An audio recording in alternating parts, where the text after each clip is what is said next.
किया। एक और अहम खबर है, वजीर आला परवेज इलाही की परवेज खटक से दूसरी मुलाकात हुई है। इमरान खान जब कहेंगे असेंबलियां तहलील हो जाएंगी। रहनुमाओं की जानिब से इत्तेफाक किया गया है। ब्यूरो चीफ लाहौर खबर अब्बास से मजीद तफसीलात जान लेते हैं।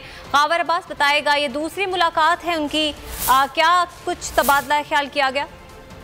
वज़ीर आला पंजाब चौधरी परवेज इलाही और तहरीक इंसाफ के रहनुमा परवेज खटक साहब के दरमियान ये दूसरी मुलाकात हुई है। इससे कबल एक मुलाकात जो है इस्लामाबाद में पंजाब हाउस में हुई थी और आज जो है ये वज़ीर आला हाउस में हुई है, जिसके दरमियान मौजूदा मुल्की सियासी सूरत हाल पर तबादला ख्याल किया गया है और असम्बलियों को तहलील करने हवाले से मामला पर अहम मशावरत की गई है और जितने भी इसमें तमाम कानूनी पहलू आते हैं उन पर जो है वो गौर फिक्र किया गया है। जबकि दोनों रहनुमाओं का कहना था कि इमरान खान जब चाहेंगे उसी वक्त असम्बलियां तहलील कर दी जाएंगी और अदम एतमाद लाना अपोजिशन की जानिब से और गवर्नर राज लगाने का शोशा बस बातों की हद तक है।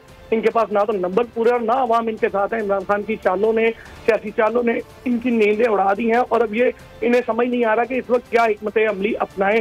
जिस हुकूमत को ये गिराने की बातें कर रहे थे, जब इमरान खान ने उसको तहलील करने की बात किया तो अब ये उसको बचाने के लिए सरगर्म हुए हुए हैं और ये अवाम को इस तरह से बेवकूफ़ नहीं बना सकते। किसी भी तौर जो है आखिरी हल इस मुल्क में मामला को बेहतर करने का यही है कि आम इंतखाबात करवाए जाएं और जो अब गुफ्तगू चेयरमैन तरीके साहब इमरान खान के साथ होगी उसके हवाले से आम इंतखाबात करवाए जाएं, ये तबादला ख्याल किया।